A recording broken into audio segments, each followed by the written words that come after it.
안녕하세요. 혹시 토익 파트 7 때문에 점수가 딱 막혀서 고민이세요?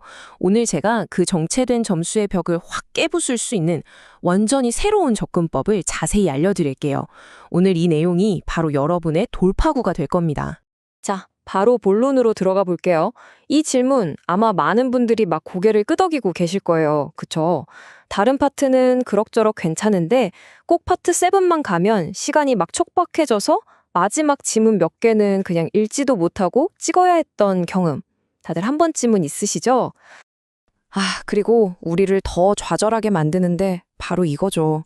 진짜 큰 맘 먹고 시간 들여서 꼼꼼하게 달궜는데 채점해보면 어이없게 틀리는 문제들. 아니, 이렇게 열심히 하는데도 점수가 제자리 걸음이라면 이제는 방법 자체에 뭔가 근본적인 문제가 있는 건 아닌지 한번 생각해 봐야 돼요. 사실 이게 정말 많은 분들이 빠지는 일종의 덫 같은 거예요.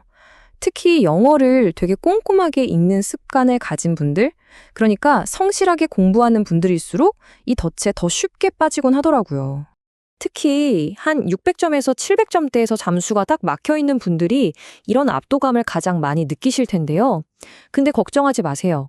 이게 여러분의 영어 실력이 부족해서가 아니에요. 이건 해결할 수 있는 아주 명확한 전략의 문제거든요. 자, 그럼 이제 문제의 핵심으로 한번 들어가 볼까요? 우리가 파트 7에 대해서 가지고 있던 가장 큰 오해, 바로 그걸 바로잡는 것에서부터 모든 게 시작됩니다. 바로 이겁니다. 이 문장. 오늘 내용의 진짜 제일 중요한 핵심이에요. 우리는 보통 파트 7을 독해력 테스트구나 라고 생각하잖아요. 근데 사실 그 본질은 좀 달라요. 지문 전체를 무슨 소설책 읽듯이 완벽하게 이해하려고 덤비는 거. 그 접근법 자체가 어쩌면 첫 단추를 잘못 꿰는 걸 수 있다는 거죠. 그럼 파트 7의 진짜 목적은 뭘까요? 바로 정보 검색 능력을 테스트하는 거예요. 한번 생각해 보세요. 토익이라는 시험 자체가 비즈니스 환경에서의 영어 능력을 보는 거잖아요. 실제 회사에서 이메일 읽을 때 우리가 무슨 문학작품 감상하듯이 읽지 않잖아요.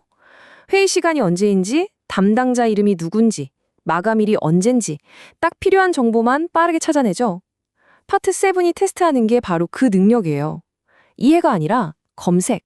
이 패러다임 전환이 여러분의 점수를 바꿀 겁니다. 좋습니다.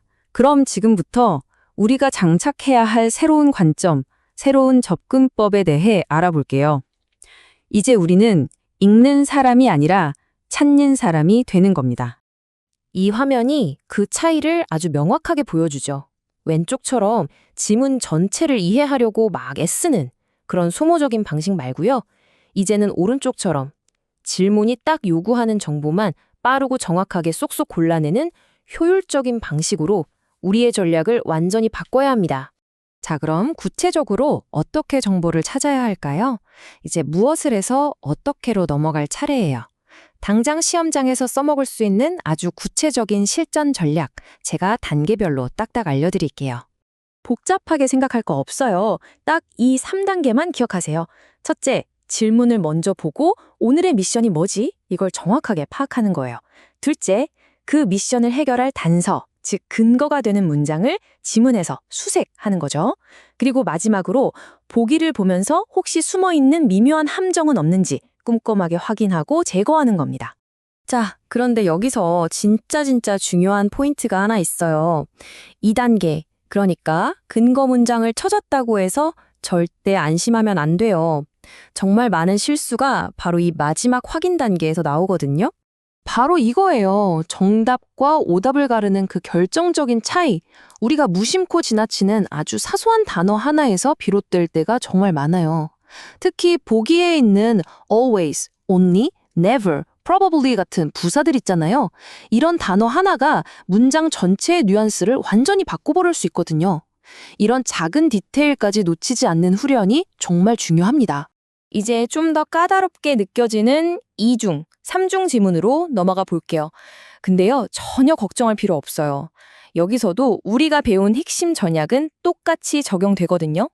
여러 개 지문을 딱 마주했을 때 가장 먼저 스스로에게 던져야 할 질문이 바로 이거예요. 이 광고지랑 이메일은 무슨 관계지? 이 영수증은 왜 저 채팅 내용이랑 같이 나왔을까?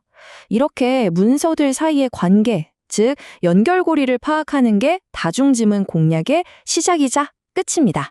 맞아요. 이 지문들이 서로 어떻게 연결되는지를 미리 파악해두면 문제 풀다가 막힐 때마다 다시 처음부터 읽는 그 최악의 시간 낭비를 막을 수가 있어요. 첫 번째 지문에 어떤 정보가 두 번째 지문에 어떤 내용으로 이어지는지 그 흐름을 알면 필요한 정보를 훨씬 빠르고 효율적으로 찾아낼 수 있다는 거죠. 자, 이제 이 모든 전략을 그냥 머리로만 아는 걸 넘어서 완전히 여러분의 것으로 만들기 위한 구체적인 훈련 계획으로 넘어가 보겠습니다. 아는 거랑 할 수 있는 건 또 다르니까요.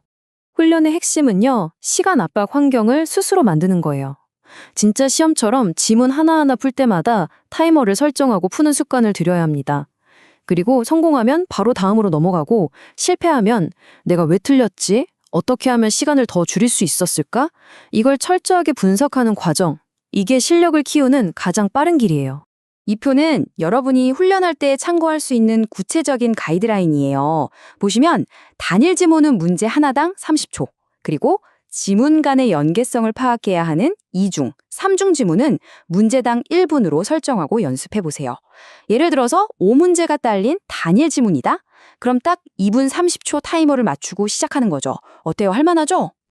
오늘 우리는 파트 7을 이해가 아니라 검색의 관점으로 바라보는 새로운 전략을 함께 살펴봤습니다.